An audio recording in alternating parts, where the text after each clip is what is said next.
सहेलीपुर गांव में दो बहनें मोनिका और आशा रहती थीं। मोनिका कम पढ़ी लिखी होने के कारण उसका विवाह एक गरीब परिवार में हुआ। वहीं आशा का विवाह एक अमीर परिवार में हुआ। आशा एक बहुत घमंडी थी। अपनी सुंदरता और धन के घमंड में आशा थी और विवाह के बाद दौलत के घमंड ने उसे और भी ऊंचा समझा। दोनों बहनें आस पड़ोस में रहती थीं। जब भी आशा को मौका मिलता आशा मोनिका के घर चली जाती और उसकी गरीबी की वजह से नीचा दिखाने की कोशिश करती।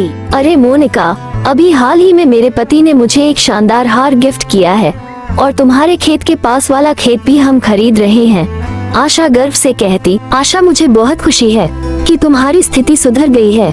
मेरे पति की तबीयत बहुत खराब रहती है और कुछ काम भी नहीं हो पा रहा। एक वक्त का खाना भी नहीं खा पाते हैं। आशा बहन, तुम्हारे पास कुछ पैसे है तो मुझे दे दो, मैं बाद में तुम्हें वापस कर दूंगी। आशा ने मदद करने से साफ मना कर दिया।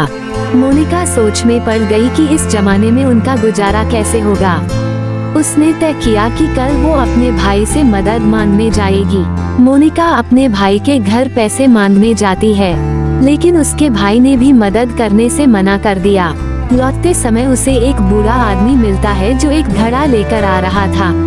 मोनिका ने कहा, बाबा, इतनी गर्मी में आप ये घड़ा लेकर कहाँ जा रहे हैं? मेरा घर यही पास के गांव में है, मैं अपने घर जा रहा हूँ। बाबा, मैं भी इस गांव की ओर जा रही हूँ। ये घड़ा मुझे दे दो, मैं इसे तुम्हारे घर रख दूंगी। नहीं मेरी बच्ची, मैं इस घड़े को खुद ही ले जाऊंगा। बाबा, आप ये घड़ा दे दो, मैं ले जाऊंगी। बाबा ने मना किया, लेकिन मोनिका ने जिद करके घड़ा ले लिया। दोनों गांव पहुँचे और मोनिका ने घड़ा बाबा के घर तक पहुँचाया। बूढ़े बाबा ने मोनिका से पूछा, तुम इस गांव में किसके घर आई हो? मोनिका ने अपनी दास्तान सुनाई और मोनिका फूट फूट के रोने लगी।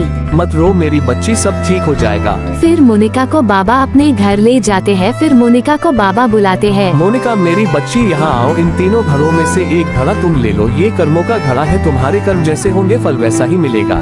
ठीक है बाबा, मैं इन तीनों घड़ों में से एक घड़ा ले लेती हूँ। जैसे ही मोनिका ने घड़े को अपने हाथ में उठाया, घड़ा सोने से भर गया। बाबा ने कहा, तुम्हारी अच्छाई के कारण तुम्हें यह मिला है, जाओ तुम इसे अपने घर ले जाओ। फिर मोनिका उस सोने से भरे घड़े को लेके अपने घर चल देती है। मोनिका ने अपने पति को घर जाकर सब बात बताई।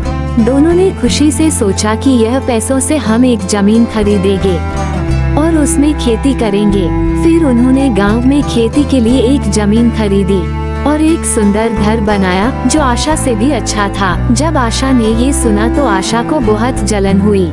फिर मोनिका का पति बोलता है, तुम्हारी बहन इतनी पैसे वाली कैसे बन गई? मुझे क्या पता, पहले तो उसकी हालत भिखारी जैसी थी, अब वो इतनी अमीर कैसे हो गई।